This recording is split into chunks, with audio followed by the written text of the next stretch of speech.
All right. So the next file that I'm looking for to work on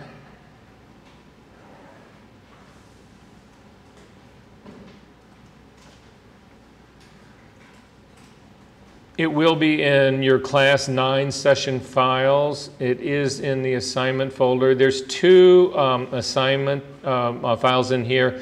Again, the skin eyes retouch that typically would have been done. You guys got to do the original version of it first, which is due this coming Friday. I'll grade that over the weekend. Then based on your grade, we pretty much treat it the same way as we did the original Sunny. You'll have a chance to redo that assignment, and we'll see where it goes. But until you do it, there's no way, I don't have anything to comment about, so there's no way for you to redo it. At any rate, there's another file in here. It's simply another green screen file that I'm asking you to go in and knock this girl out and remove the spill. I'm not asking you to do any retouching on her other than to remove the spill. That's the only part that I'm trying to get you to do that. However, this one file that's up at the very top, it's this guy. I have no idea who this guy is. It's or how to say his name actually. But it's the file of the blonde sitting on a stool with, it's got the little red, I don't know, some red cover over it. So that's actually the file that we're going to work on right now. This is a file from Deke McClellan. It's a working file from a Deke McClellan video on lynda.com, so that's where it comes from. And it was an educational file, was part of that series. So again, I try to be as sensitive to copyright as I can possibly be, and this is no exception. So anyway, this is this guy's copyright, and that is what it is. Let's kill some of these lights.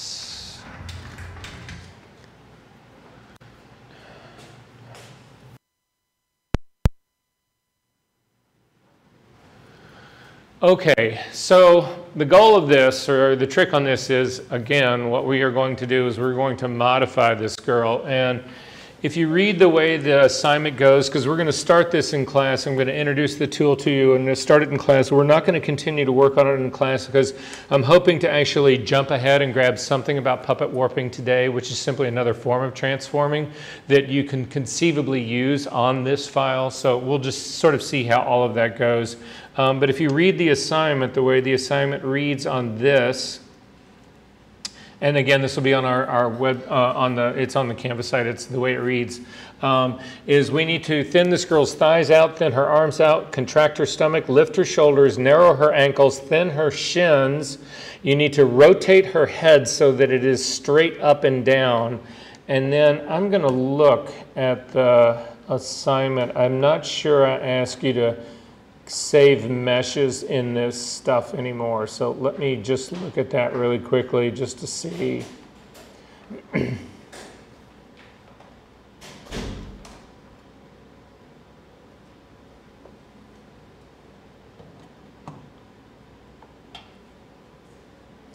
Rotate heads, lift shoulders, thin arm, contract stomach, thin thighs, thin shins, narrow ankles, and say, okay, yeah. So I'm going to show you guys what meshes are all about, but the whole structure about mesh is,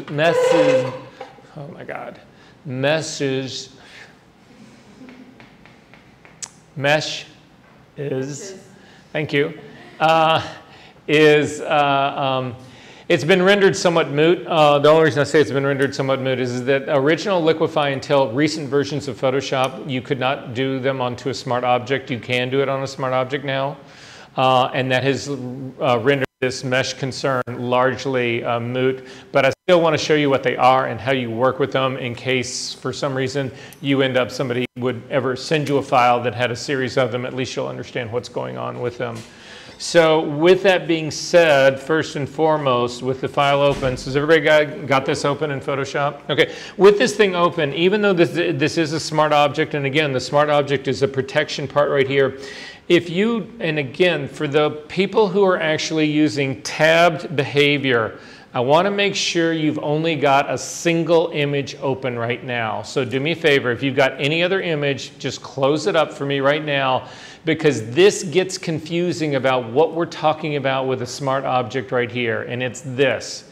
So everybody just got this one open. If you're using tab behavior, fine. If you're not using tab behavior, this will become a little bit more obvious. I want you to simply double click on this image to launch it, to open it up. And it's basically the same way we would do, the way we would typically do this. And in a normal case, if you had actually brought an image into Photoshop using smart objects, but it was a raw file, the raw file that you had actually brought in would now, you would be back into Camera Raw right now. Right? You had a file, raw file, you brought it in, you open it as a smart object, you double click on that file, you go right back into Camera Raw and you re-edit your raw data. This was a baked file to begin with. This never, I mean, I never had a version of this that had raw data in it. I just had a baked file. The only thing that I did was turn it into a smart object in order to protect it. So what's happened now, when I double click on that, you'll see that there's a file, there's no longer a little icon right here, but you'll also notice that this thing up here is no longer the name. This thing is called layer0.psb. It's not even the file over here. The file that we've got, the original file, is a copyright with that guy's name at the very top of it. So what has happened here is that this is a smart object. There is a TIFF that is inside a smart object protective envelope. And when I double clicked on it, what I did was I pulled that image out of the smart object envelope. And it's sitting out here now, and it's vulnerable out here now. I can paint on this guy, I can clone on this guy. So again, well, let's just invert it because I can get back. So if we hit Command-I to invert it, you see it looks like a negative. If you then hit the close box and say that you want to save this, you see that the image is now inverted. Again, the smart object now, so in this case right now, if I wanted to try to work on this guy, if you hit the B key to get a brush, you'll notice you can't paint on this guy because it is a smart object. It is protected. If you hit the S key to get the clone stamp tool, you can't clone on this guy. If you go over to your healing brush tool and you pick the healing brush tool and you want to actually work on it, you can't. All of those things are forbidden because this is a smart object and this indicates it is being protected. Make sense? However, if you double click on it again, I just now pulled the image out of the smart object. This is not protected. There is no little guy right down here. I'm going to invert this thing back. And you'll see you can clone on this, you can hit the B key, you can paint on this, you can do all of those sorts of things on this because this file is not protected. So I'm going to close this and save it again, but now it has gone back. Now I've put it back into its protective envelope and we are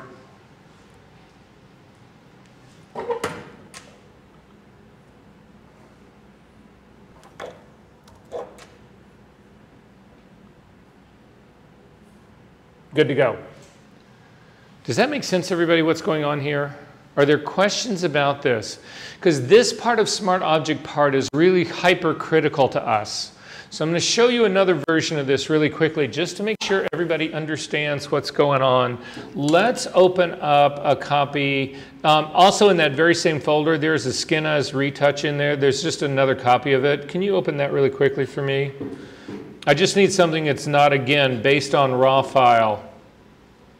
So I've got just this copy of Skin Eyes, and it's just a straight file. You can see it's a straight file. There's no smart object. It was not raw data. This is actually a scan of a piece of film, so this is just what it is. Does this make sense? So we're going to do a number of things to this. So the first thing I'm going to do is I'm going to add a black and white layer on top of this. So let's add a black and white layer on top of this. And then I'm going to add another curve on here to do some contrast. So I'm going to boost the contrast in this. Let me shrink that down a little bit. So again, I'm going to drag my shadows down. I'm going to boost my highlights up. We're going to do that part. And then I'm going to put another layer on top of this guy. So I'm going to put a blank layer on top. And I'm going to put a gradient on it. So I'm going to hit the D key to default my foreground and background colors to black and white. Then I'm going to come up to the G key or the tool that's right here. So, now the gradient tool, it's right in the middle of your tool set. It looks like a gradient, small little gradient. Some people will have theirs set to the paint bucket here. If you click on the drop-down menu, some people have the paint bucket. I don't know anybody who does anything with the paint bucket anymore, but nonetheless, the gradient tool right here. And then in the gradient drop-down menu up here at the top, I want you to actually see, there's a set of predetermined gradients here. And these are the standard set that are up here. And the very first one that's over here on the far left-hand side on the very top is background to foreground color. So again, it's black to white. That's all it is. The next one is actually foreground color to transparency. I want you to pick that one because I want part of this original image to show through. So I'm going to pick this one right here that will actually show me black to transparency. And then I'm going to come again, I'm working on a blank layer right here. I'm simply going to click and drag across. And you can see that it's, so now I've got like 4 layers of stuff that are actually in this guy. Does this make sense what's going on? Okay. I want you to select all of those layers. So I'm going to select the one that's on the very bottom, scroll up to the top, hold down my Shift key and click, and all of them are selected now.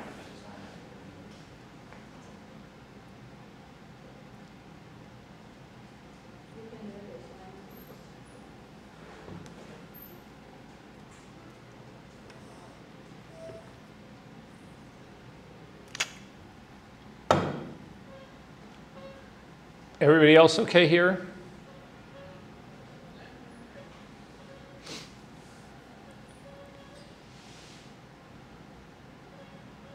Well, we've only reset we've reset 3 sets of preferences today so far. You okay over here, guys? Yeah, I missed the gradient part. Oh, okay. But it's like your paint bucket's not giving you the option. Yeah, so click on the drop down of the paint bucket. It doesn't have.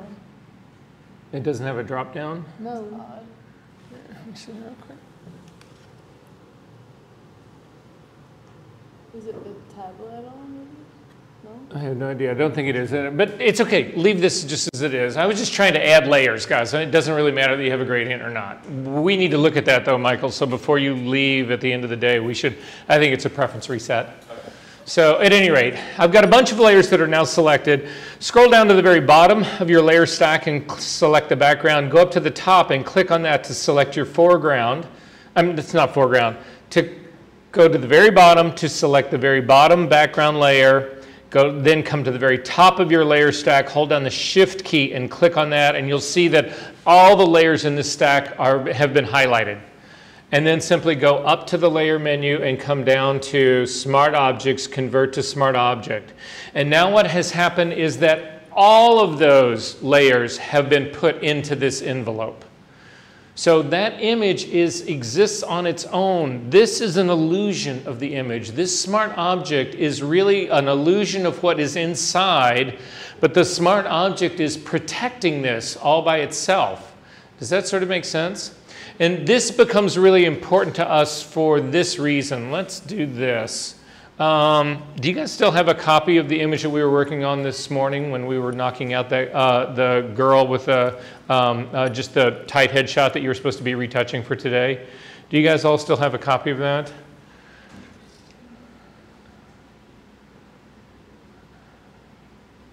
You can close this up. You don't need to save it. I'll tell you what, don't worry about this part. I'm not going to get this part now. Don't worry about finding that, whatever. I'll get to it when we get to puppet warping. But the issue here is this, is that smart objects function as this protective envelope. And it doesn't just have to be about raw data. It can be about a processed imaged file. They look different because, again, you double click on one and it simply opens up the image. And for the people who are using tab behavior, you'll see you end up with 2 tabs. You've got the original image, and then you've got this thing that we just pulled out of it. For the people who don't use tab behavior, you've got 2 distinct separate images, and it's just important to realize that that is what is going on, that it is an image contained within an image, but you are then opening it up, and you can continue to work on it. Are we good on that part? All right. So in this case, that's what's going on with this girl right here. You can see, again, if you hit the B key to get a brush, you cannot paint on this guy. However, because Smart Objects supports smart filters, you can filter these images. You'll notice again, for instance, if we blur this image, so come up to the filter menu, come down to blur, come down to Gaussian blur, and throw a 43 pixel blur on this guy and say OK. Now that looks like that's a destructive move, but it is not, because this is a smart filter. Again, because the smart object is protecting this image, this is giving you the illusion of what is going on. But if you turn off the eyeball for that Gaussian blur, it is not done that to your image. It is giving you the illusion of this going on. And if you were to print it out, it would look blurry. So, I mean, it functions exactly the way it does as if you had truly blurred it. But we're not really blurring it. And this smart filters maintains that integrity. Are we good on that part? Did that work for everyone? The other nice thing about that is if you turn the Gaussian blur back on and double click on it, you can open it up and you can actually change the value. So I'm going to actually take mine up to 103 and I'm going to go ahead and say OK to that. And then finally you realize that with a smart filter you've actually got a mask for it as well that controls what goes on with this mask. So again, if you hit the B key to get a brush, make sure it's a normal brush, 100% opacity, 100% flow. I'm going to check the edge of this brush. I'm going to go ahead and make it completely soft. And I'm going to make it larger. And you need to make sure you're actually working on the mask of your smart filter, not the smart object. Again, you cannot paint on a smart object, but you can paint on the mask. And make my brush much, much, much larger. And then again, with black as your foreground color, I can paint across this, and I'm now painting with a filter. Because in effect, that mask is hiding the blur of the smart filter that it's sitting on. So that's why the black area, the dark area that's the center of her body now has not been blurred, because the mask is hiding that part. Does this all make sense to you guys?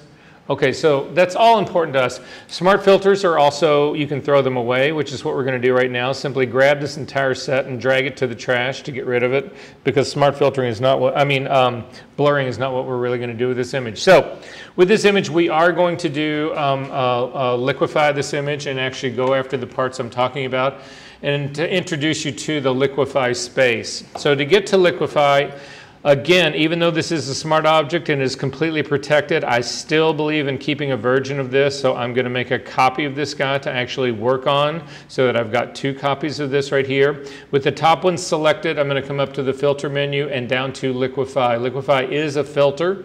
It's also something that happens in its own space. Now, Liquify was a technology that was like pretty much like the Select and Mask, or the Select and Mask workspace. It was written by somebody completely different. Photoshop, Adobe came along and they saw the technology and they liked the technology and they bought it. Unfortunately, when they bought it, they decided that they were going to keep it in its own workspace. So we're in a completely separate program right now, even though Photoshop has made it appear like we're still in Photoshop. We're not. And that is a problem in Liquify specifically because they rename a lot of things. There are things in this space that Photoshop, and I don't have any idea why, but they've never bothered to rename them. So we'll talk about all of that. Do you guys have a grid that's showing on yours like I do right here? Okay, so let me get mine to look like yours does right now. So hang on one second. All right, is this sort of what yours looks like? Is this right here? Okay. I'm going to start with something that doesn't really matter a whole lot, but I want to show it to you right here pretty quickly here. If you come down to the middle, we're sort of getting ahead of ourselves, but this is something that was added to Liquify in the last probably 2 years, and it doesn't function really the way anything else in Liquify functions, so we might as well go over it right now because people use it all the time, and we just want to take a look at it. It's right here in the middle. It's this face-aware Liquify. If you can actually click on this face-aware Liquify, it will open up, and we need to see if this thing has actually been recognized. Yep, it has been recognized. Sorry, let me zero this back out. So here's the thing about the face aware. So what it's doing is it's looking inside of your image for faces. And you'll see if you bring your cursor actually over the image itself, over the figure itself. And I don't actually have my things showing up. Do you guys actually have, when you hover over this image, do you get like little brackets that are on the outside of this? Yeah, you get yours. I don't get mine, and I don't know why. Well, maybe that's a reset for me. Say what? Maybe. You have to have the face thing enabled, the face icon at the lower left side of the... Oh, this guy down here? Yeah. Click on this guy? I think that's like a feature that'll... Okay, but how shitty is that? I'm actually in, all it does is open up the same thing I just opened up. Okay, well, nonetheless, doesn't matter. So here's the... It is. So here's the thing about what the face aware does, is that it does not recognize faces that are not at least relatively upright. So for instance, if I lay down like this, it will not find my face. If you do have multiple people up, it will find all of the faces and it will flag them, and you will get numbers on them. So you can see right here, this is actually tagged face number 1 right here.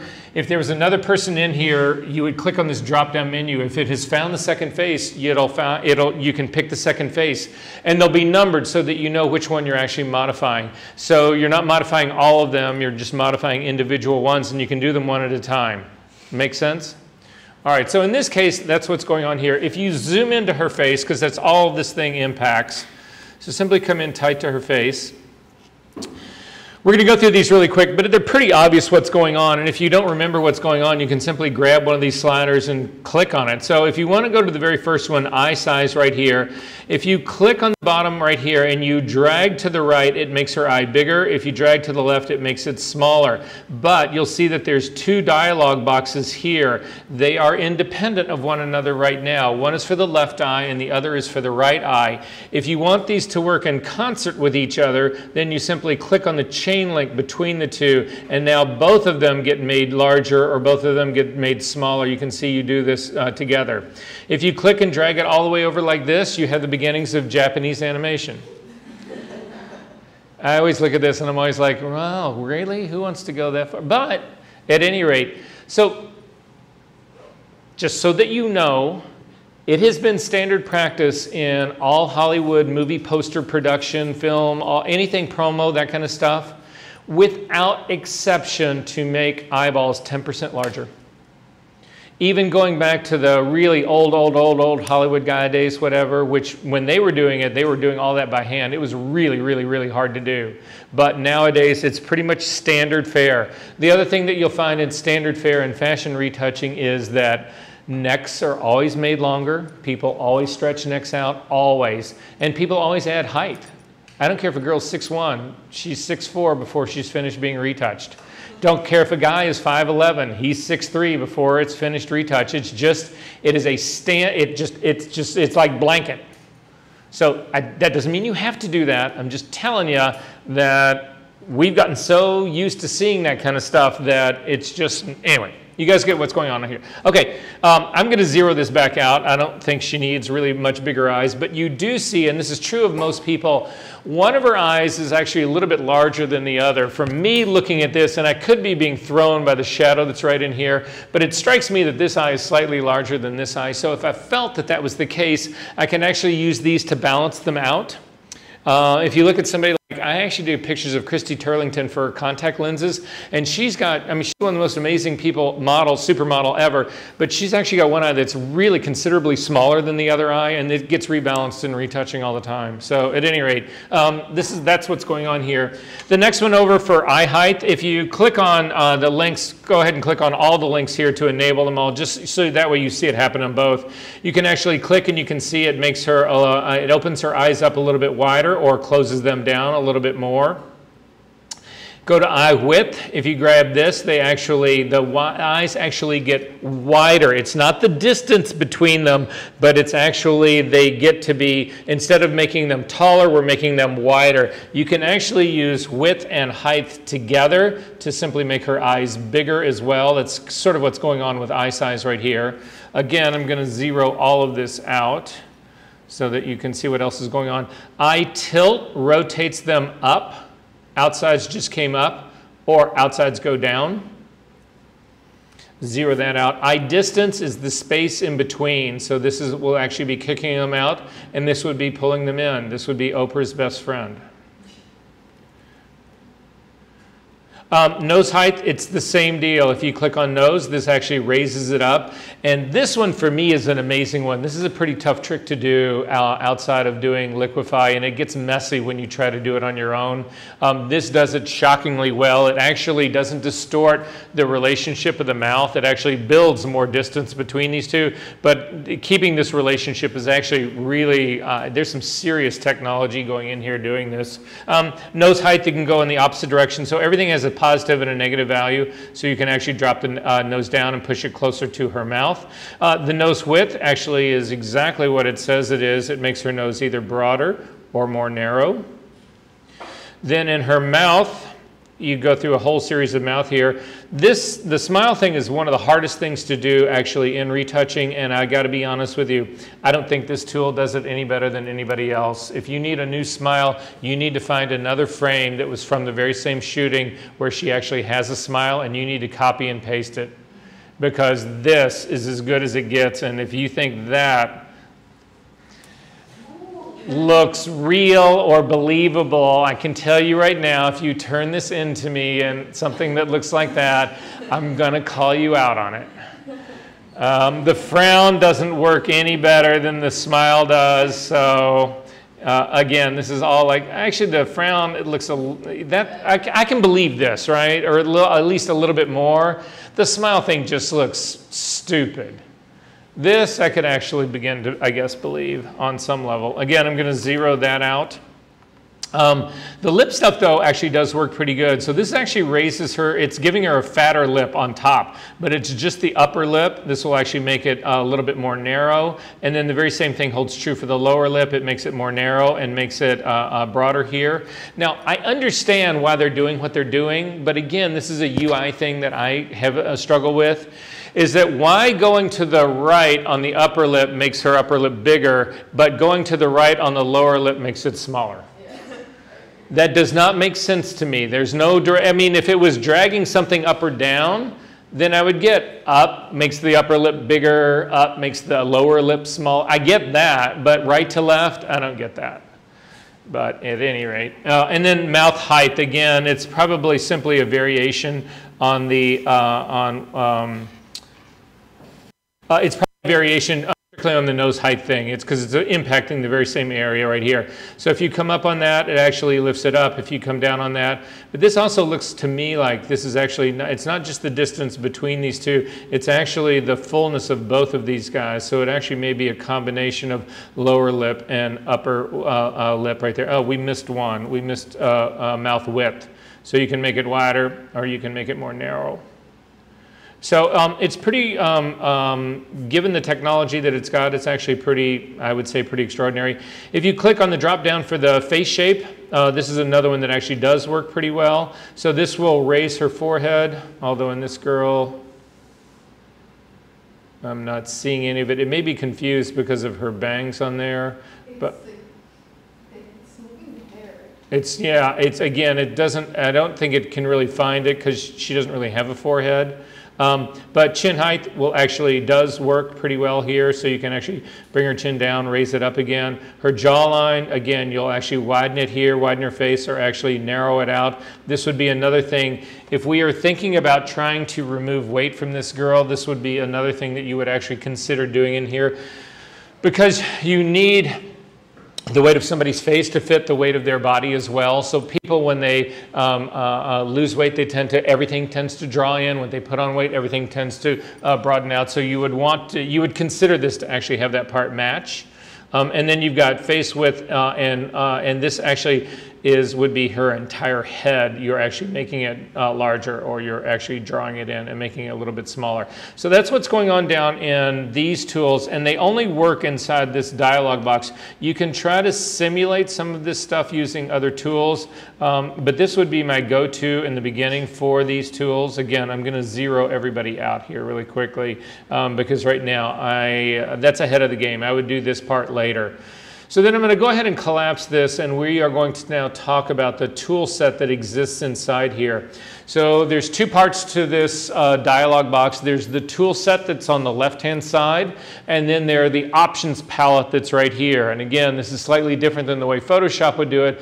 Photoshop typically lets you pick a tool at the top, and I mean a tool on the left-hand side, and then there's options that run across the top. But that's basically what's sort of going on here. So in this, we need to take a look at a couple of things. We're going to start at the tool set that's over here, and I want you to pick the one that's at the very top first. Now this is called, if you hover over your cursor over it, you'll actually get a small indication of what this tool is supposed to do.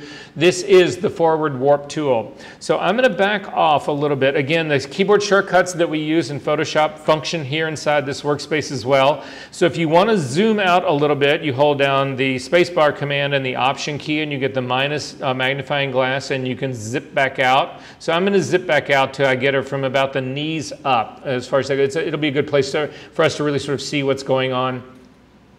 If you use the bracket keys just to the right of the P key, these control your brush size. So again, you can make your brush smaller, you can make your brush larger. And you'll notice over here in the properties, which really should just be called options, again, why do they do this? Why do they call it properties and then immediately give me options? These are all options, but at any rate, yeah. So at any rate, I'm going to make my brush size a little bit smaller, and you'll see it indicates the brush size right here. So I've got a brush size that's about roughly 250. I'm going to ask you to set your density right now at 50. We're going to talk about what these are in just 1 second, and I'm also going to ask you to set your pressure at 50 as well. And you'll notice in this case that rate is not available to us. Stylus pressure is, and pin edges also is. I'm going to ask you to enable pin edges. Stylus pressure, I'm going to ask you to stay off of that. We have had so much trouble with these tablets right now. I don't want to introduce yet another variable in this, and anything that stylus pressure would do, we can control with this slider right here. So I'm just going to, for the time being, say leave this off. This will cause more pain than not. So then with the top tool selected, again, the forward warp tool, if we simply come over here and click and drag through her face, you can see that it distorts the image right here. It actually pushes across this image, and it's shifting all the pixels along a line here to the left, to the right, because I drew this and clicked this to the right.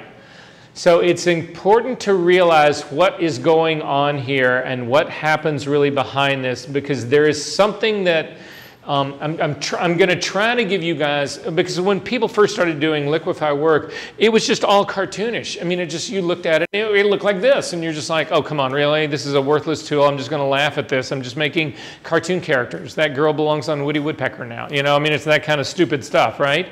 And that's what people thought it was all about. There are times, though, when you're really trying to do very subtle work and you're looking at something and you're wondering, is this subtle enough? Is this not subtle enough? And there's a way to help, there's an aid that will give you to show you what's really going on. So this is what I need everybody to think about. I need you to look at me for just 1 second, look away from your screen and think about this. Imagine a window screen, a metal window screen, right? Everybody has that image in their mind. And a window screen is simply made up of a crosshatch of like a gazillion wires that go like this. That's what it's all about, right? Imagine that. So now imagine I'm going to take a photograph of this girl. I'm going to put glue all over it, and I'm going to stick it to the back of this screen so that the screen is now glued onto the girl. Does that make sense? And then what I can do is I'm going to distort the screen. I'm going to push the screen. I'm going to stretch the screen. I'm going to do that. And whatever I do to the screen happens to the girl. That's how this tool works. And the reason I bring that up is if you scroll down on the options or the property side over here to the left, I'm going to collapse a couple of things. Yeah, so go ahead and collapse your face-aware Liquify options. You can leave everything else open. We should be able to see it, but I'm going to ask you to come down to View Options, and in one of the View Options that we've got is you can actually click on this Show Mesh, and you can see what's happened. This is the metal screen right here. And so Photoshop doesn't know that there is an image here. It doesn't understand the image at all. All it knows is this mesh. And everything that I do in this is to distort the mesh. And the reason I bring this up to you is that even though we didn't see it happen, there's actually distortion in the background that's all the way out here. That brush stroke didn't just change her face right here. It took it all the way over here. So even though this is a white background and I don't really see the change, I've changed it. And so the reason I bring that up is that this would be a quick way to spot, oh, did you distort any part of this girl's shoulder?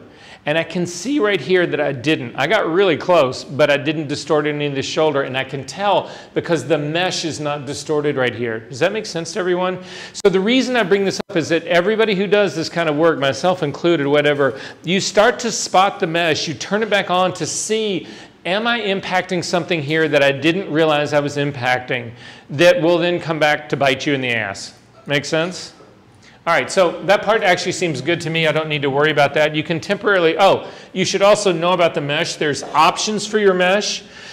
If you click on your drop-down menu here, you can do a medium mesh, you can do a small mesh, and you can actually do, I'm going to go back to medium on my guy because this is a better size for me to work with, whatever. You can change the color of your mesh. So for instance, if we were working on a, well, like in the red background, if we were working on the red content down here, and you actually had the red grid, it's really hard to see it down here. You can't hardly spot it at all. So you could actually change this to blue, and then you would actually be able, you can't see it any better, green. Then you would actually be able to see it down there. So, and that doesn't have any impact on what you're doing on your work at all. So it's not, you're not going to change anything in there. Does that make sense, everybody here, what's going on? So again, checking your mesh is something that's really important to do. For the time being, I'm going to turn mesh off right now. And then I'm going to go back to my face up in here. So that's what the push to the left tool does, or the forward warp tool. I'm going to actually say stay with this tool for just a second. We're going to talk about options here, and this is one of the things that drives me the most crazy. Well, you guys know there's a lot of shit that drives me crazy, and this is one of the things that we need to actually talk about. And again, I don't know why they haven't changed this, but this density right here is hardness. This is the hardness of your brush. And again, it's frustrating to understand that part of it, but to show you what that means, I'm going to ask you to temporarily go to another tool really quickly. And the other tool I want you to go to, it's this one right down. It's right underneath the one that's the, it's got like a little checkerboard thing on it, whatever. It's right underneath. It's called the Freeze Mask tool. I want you to actually pick that brush. And you'll notice in this case that you've also got some settings over here. Again, you've got a brush size. I'm going to say take your brush size up to around a 250. Again, dragging that slider up works, but 300 is fine. I'm going to leave the density of this brush at 100, and then I'm simply going to come over to my image, and I'm going to click once, and it says the Show Mask checkbox is preventing the preview, so I can't see what I just did. So it's just telling me that I need to come down here and click on Show Mask. So when I click on Show Mask, you'll see that there's actually a relatively solid color on this part. I'm going to take the density and then drag it all the way down to 0 now, and I'm going to do another mark right here. And you can actually see that it is a softer edge that's actually happening here. Does that make sense? So density is actually the hardness of your brush. If you hit Command Z to undo that, the next thing I want to show you is pressure and how pressure works. So pressure, unfortunately, in Photoshop is flow. It is a time issue here. So if you take your pressure all, well, let's do this. Let's leave it all the way up. Leave your pressure all the way up. Come over again using the same freeze tool and click and hold your cursor down and jiggle it slightly. What you'll see is by jiggling it slightly, you will actually add density to this. It actually builds more into this. If you hit Command Z to undo that, and drop your pressure down considerably now, bring it all the way down, and come and do the exact same thing, you'll see that it takes infinitely longer to get to that spot. It also, your brush doesn't get anywhere near as big at that spot. So that's what pressure is actually doing here. Make sense? Again, it's more like flow combined with size. So that's what's actually going on in this guy. You can also notice, again, we don't have rate in this one. We will get rate with other tools. If you've done all of this stuff, so are you guys sort of square now about what size, density, and pressure are? Okay, so with that said, I'm going to come down here to mask options. Again, this is another one that I have a problem with. This is not really a mask. A mask in the conventional sense of Photoshop hides and shows stuff. This doesn't hide and show anything. This protects areas and unprotects areas. That's what's really going on here. We'll get to this tool in just a second. I just wanted to point that part out. But to get rid of all of this, simply come here under your mask options and click none, and those guys will all go away.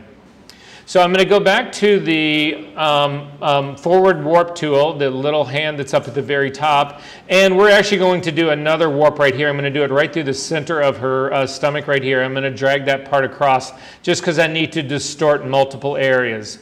So to return your guy to be normal, I'm actually going to, again, I'm going to turn on the show mesh again so you can watch what happens. I am going to change it back to its typical red color. Oh, sorry, I'm changing the mask and not the mesh color. Thank you.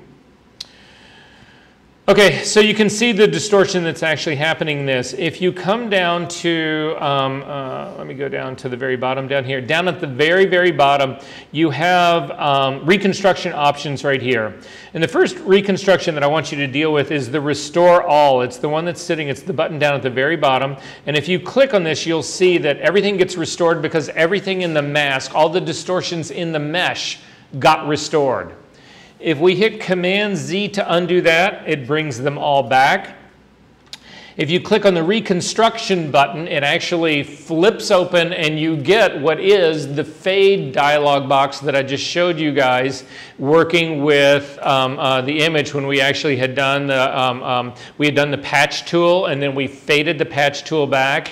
That's what this guy does right here. So if you take this guy, but you'll watch what happens when you use this guy. It is universal, so it pulls back everything equally. So if you come all the way back to 0, everybody has been, it's the same thing as hitting that Restore All. I'm going to say, so everybody understands what that one's about, right? But it's, again, it's a global one, it's universal. I'm going to hit cancel on that because I don't want that part to actually happen.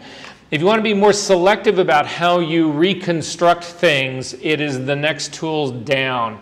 So the next tool down right here is the Reconstruct tool. But what I want everybody to notice here really quickly is I've got a size, my brush is 50, it's got a pressure of 50, it's got a density of 50, and I don't have rate on this. It's not an option for me. However, when I click to the next tool down, all the sizes change. Everything about it changes. Every single tool has its own option setting. So when I go from the forward warp tool to the restore tool, I've got a whole another set of I've got a different brush size, I've got the density is different, the pressure is different, and now I also have rate in this. That brings in a whole nother thing. So just remember, and these things are all sticky. So the next time you open up Photoshop or open up Liquify, whatever, all of these numbers are going to be the same, whatever you left them as being.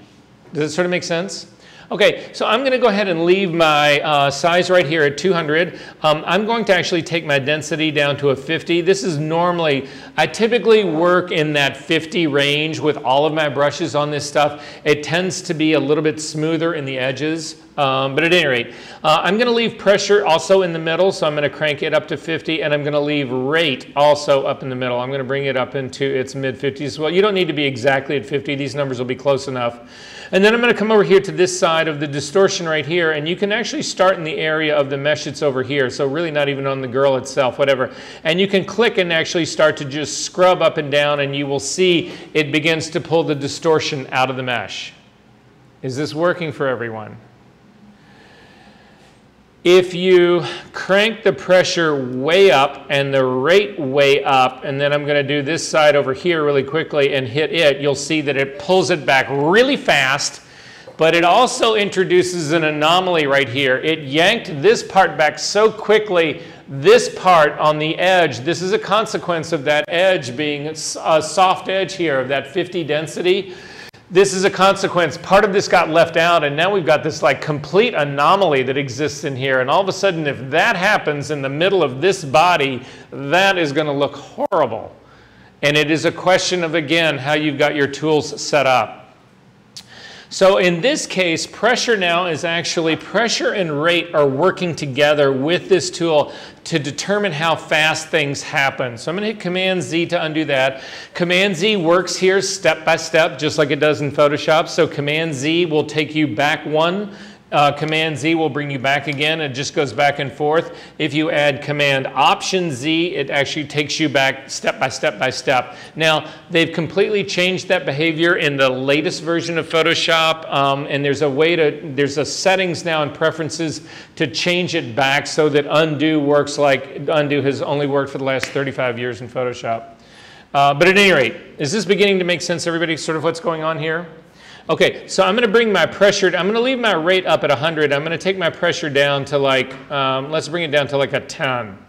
And then go over this very same area here again. And you can see it ends up being slightly smoother. It doesn't take off quite so fast for me because I've reduced my pressure. However, if I take my, I'm going to hit Command Z again to undo that. If I pull my rate down, so I'm going to take my rate down into the 50s as well. And now I come over and do this. You can see that the motion backwards is much smoother. So again, the trick to using these tools is that, or at least my advice to you is that you want this stuff to happen slow because you want to be able to control it. Make sense? Okay. So I'm going to restore everything in this image. So again, the quick restore all here is the one down at the very bottom. Simply click on restore. It restores everything. I'm going to turn the mesh off so that I'm not looking at it right now. And I'm going to zoom into this girl's thigh, the underside of her thigh really quickly. I'm not going to come in that much. Just like this.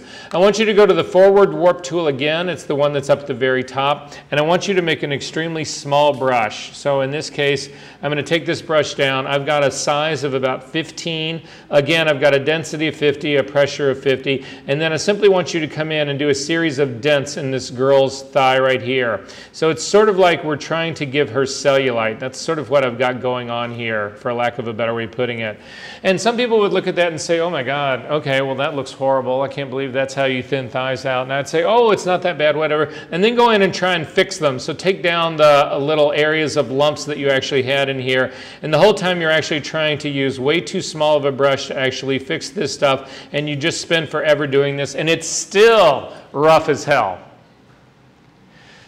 There's the third tool to fix that. So again, on the tools coming down, it's this next one down. And the next one down is the smooth tool. If you come over and actually hover over it, you'll see it's the smooth tool. So what the smooth tool tries to do is this. It looks at the distortions that you have made. Now you can see the one areas here where things are pushed in a little bit more like this. That's a more extreme bending of my mesh. And areas here where it's not as extreme, whatever, are a little bit less bending of the mesh. What this tool does is it tries to bring those two things together. It tries to make the more extreme less and the less extreme more to actually smooth that line out. However, if you use it long enough, it will completely restore the image. So you need to be careful about using it. Again, I'm going to make my brush smaller right here. I'm going to drop my pressure down and my rate down because I want to control this slowly. And then again, using the smooth tool, you simply click and you start to draw back on top of these. Now, I'm scrubbing in here quite a bit on this guy. If you get frustrated about the rate of that, and I am a little frustrated with that, I'm actually going to push my pressure up here just a little bit more. And you can see this is actually kicking out now a little bit more. There's a problem right there. This guy got pulled out a little too much to begin with, but again, I can simply work on that part right there, and I feel a little bit better about that. And even I could probably get away with explaining that that little bump right there is a consequence of the crease that's actually on her body. Does this make sense what's going on here? Everybody good on this part so far? To see what's really still left of this, again, if you click on Restore All and watch, it pushes everything else back out. So the next tool down is the Twirl Tool, and using the Twirl Tool, I'm going to zip back out, and I want you to go into this girl's face. Again, if you just hold down the space bar, you get the hand, the temporary hand. And I'm going to come over here, and I've got a brush that's just about the size of this girl's face. And again, I've got a whole new set of tools here. I've got a density, a size of 400, a density of 50. I also have pressure and rate in this tool as well. So I'm going to come and I'm going to drop my center point right on this girl's nose, and I'm going to click, and I'm slightly jiggling my mouse. And the reason I'm slightly, or my stylus on my tablet, the reason you need to do that is that if you simply drop down and hold it like that, things happen, but they happen relatively slowly. So I'm getting rate on this, but I'm not getting much pressure on this, but it is rotating her head. I'm going to hit Command Z to undo that, to actually undo that. I'm going to boost both of them. I'm going to take my pressure up, but I'm up to about in the mid-50s. I'm going to do the same thing with my rate.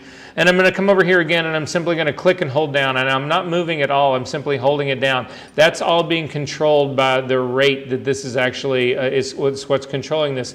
And you can see it twists her face in that direction. I'm going to hit Command Z again to undo that, and I'm going to boost the rate all the way up at 100. And now I'm going to again just click and hold it down the middle, and you can see it happens extremely fast. And that's all I've got to tell you about the Liquify tool. You actually make just really weird, distorted faces like this. Tell everybody that's your art, and you move on. Hopefully sell it and make $1 million. Come find me and give me bourbon and salt when I'm old. I got to be honest with you. After this weekend, I had bourbon really pounded on me hard. Okay, so at any rate, to restore this on some level, again, come up to the Restore tool, and you'll see with the Restore tool, you can actually restore only parts of your image right here. And this is how you really make a smile in Photoshop, because that other way looks so fake. Man, this, I don't know. Yeah, you get what's going on here. Okay, click on Restore All, and I'll come back to Restore All. So go back to the Twirl tool. You'll notice with the Twirl tool, what happens is when you click, things always go clockwise motion. Hit Command Z to undo that. If you hold down your Option key, they go in the opposite direction. Command Z to undo that. The next tool down is the, I'll hover over it, and this is the Pucker tool. Again, I want you to make a brush about the same size as this girl's head. It's a little bit big, something like that. And again, click on her nose, and you can see it actually draws her face in. So what this is supposed to give the appearance of is, if you think about pin cushioning, this is the way, if you actually had pin cushioning in a lens, and you couldn't fix it using Camera Raw, you could actually come in with a gigantic brush and do this on your entire image, and it would push that center part. It looks like the center of her face is being pushed in, and that's why they call it the Pucker tool. If you hit Command Z to undo that, and hold down the Option key and do it, it does just the opposite. It is the Bloat tool. And you can see it looks just the opposite. It looks like more like the center of her face is now coming out to me. Command Z to undo that. The next tool down, don't ask me why they have both of these, is the Bloat tool. It's just the reverse of these. So again, I'm going to do a brush about the size of her face. You click on this, it makes the face bigger. Command Z to undo that. If you hold down the Option key, it becomes the Pucker tool. So these two tools essentially are the opposites of one another, but using the Option key will give you either, it'll give you the other one. Does that make sense? So for me, there's no real need to have them. I don't understand why they do that. Well, they give you different brush settings, so you can have the Pucker tool set at one series of settings and the Bloat tool at a different set of settings. I mean, I guess I get that, but nonetheless, they're simply the opposite of one another. The next tool down, I want everybody to come over so that you can actually see the left side of this girl's arm. So I'm going to look at her left arm right here. So the next tool down is actually called the Push to the Left tool. And this is the tool, I can tell you this right now, for people who get really, really, really good at Liquify, this more often than not is everybody's go-to tool. It's the hardest one to learn in the beginning, but it is in many ways the one that most people use in the end. And so this is how the tool works. I'm going to do a setting right now. I'm going to make my brush smaller.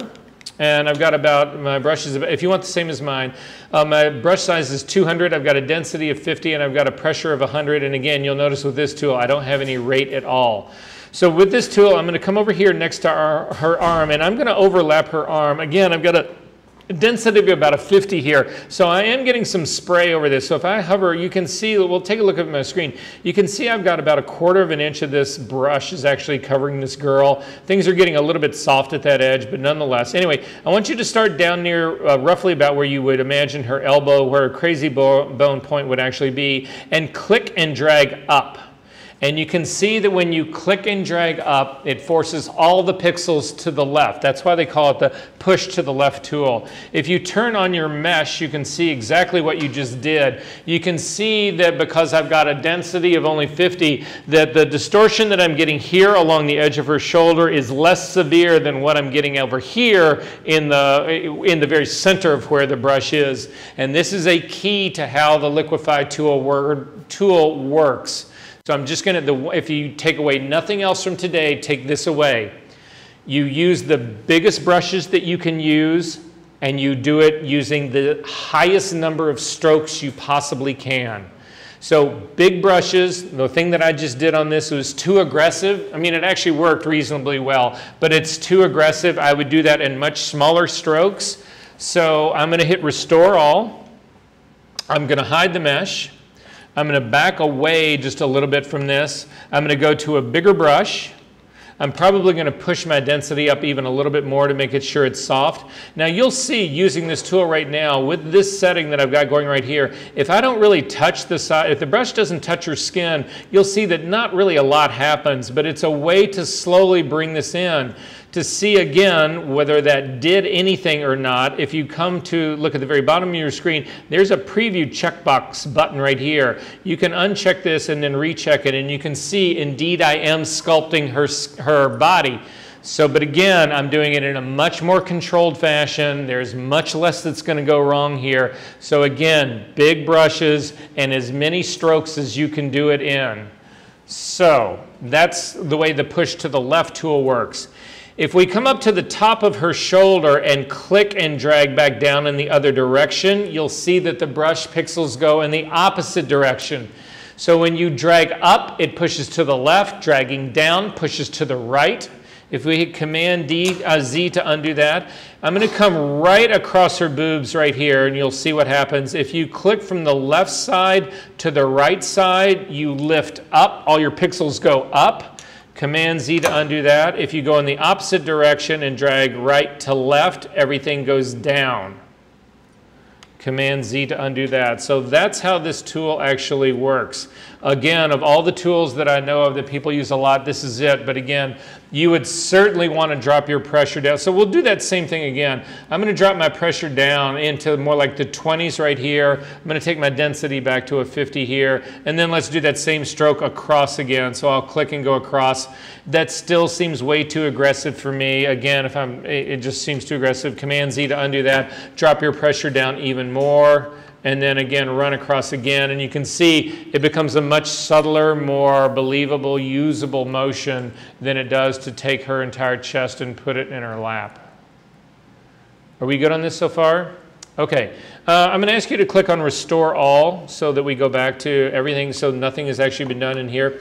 The next tool down is the Freeze tool. So if you click on the Freeze tool, we've already seen this once. Again, I've got a screen that comes up. I'm actually going to leave my brush size at about a 300. I'm going to take my density into the middle, roughly into the 50s. I'm going to do the same thing with my pressure, and I'm going to do the same thing with my, I don't have rate again. Rate doesn't exist in this. So what this tool does, I'm going to actually ask you guys to do this. Let's go up to her face. And I'm going to make the brush a little bit smaller now. I want you to simply paint her face. And you can see that it actually is laying down a color. If you got the same warning that I got before that things are not showing, you actually need to make sure that this show mask is actually turned on.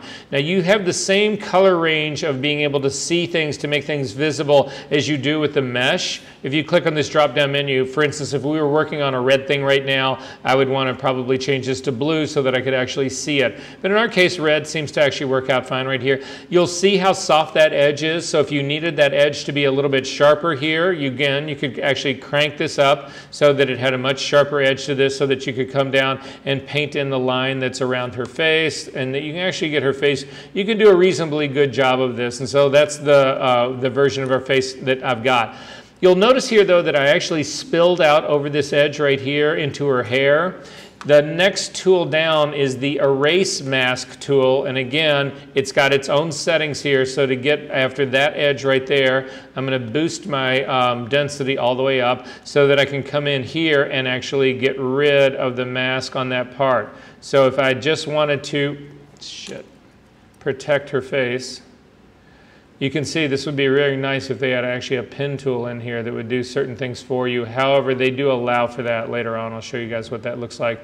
So now in this case, her face has been frozen. That's the metaphor that they use in this. Even though they call this a mask, this is not a mask in a conventional sense, but her face has now been frozen. If you go back up to the push to the left tool, again, the one that's at the very, very top, make your brush bigger. I'm going to leave it at 50% density and pressure both. And I'm going to simply come here in the top and I'm going to smash her head in on her face. And you can see that what it does is it protects that area. So everything around it actually is changed, but her face is not. Now, personally for me, I'm going to hit Command Option Z a couple of times to undo that part and go back. Personally for me, I have a hard time understanding what's really going on because of this red. So to get a better idea of what's really going on, this is how you can uncheck the Show Mask. And now you can actually jam it in and you can see what it's really doing. And I have a much better sense of what my outcome is without looking at that red mask. I hate masks, looking at red mask. I hate the marching ants in Photoshop. I hate all that stuff. Does this make sense to you guys, what's going on here? Again, you can hit Command Z to undo that. Command Option Z to go back in time to undo all of that. So some people will work this way in Photoshop and they'll actually, and so some people do this. I'm going to actually say show the mask again, and then I'm going to ask you to zip all the way out. So let's say you were working in Photoshop and instead of actually freezing her face, all we really wanted to do was be able to liquify her face. So you would want to freeze everything else. So that's what these mask options are right here. So in this case, under mask options, we already know, don't click none now because you'll have to repaint this thing. If you do click none though, it'll actually, it gets rid of the mask entirely. If you click on invert all though, it simply flips your mask. So that's a quick way of doing it. Again, if you click on none, it gets rid of the entire mask. So some people, when they go to mask, some people like to paint. So they pick the mask thing here, and if I wanted to mask my whole image, again, I would make this guy really large, and I would start painting all across like this. And if that's what you're into, go right ahead and do that. It takes way too long, in my opinion. So instead, I'm going to click on none and simply click on this mask all button, and it covers everything. So if I said to myself the only thing that I wanted to deal with was her face, I wanted to freeze everything else, for me, I would mask everything and then I would simply go in with the eraser tool and I would unfreeze her face and then I would be able to work on the image. So it's just ways of making this faster or not to actually do. You can do it either direction, it doesn't really matter. Are we good on this part so far? All right, don't worry guys, we're going to take a break in about 10 minutes. But we're almost through all this. Okay, so I'm going to go back to none on this because I'm not going to freeze any of this. The next tool down is the face aware one. We've actually already gone through that. The next tool down is the hand tool. It just allows you to move around. Again, because I'm looking at my entire, well, I'm not looking at my entire image, so I can actually move around a little bit. And then finally the magnifying glass. But again, whenever I've got any of these tools selected, I simply use the keyboard shortcuts to temporarily give me either the hand or the magnifying glass, and I'm good to go. Everybody good on this so far? Okay, so we're going to go after this. I'm going to start with the part really quickly, and then I swear to you guys, no, take it back. Let's just take a break right now. I've got, let's call it 20 after. If you guys could be back at 35 after, that would be great. And then we'll get in and start to work on this seriously. Everybody can get a chance to get a little energy.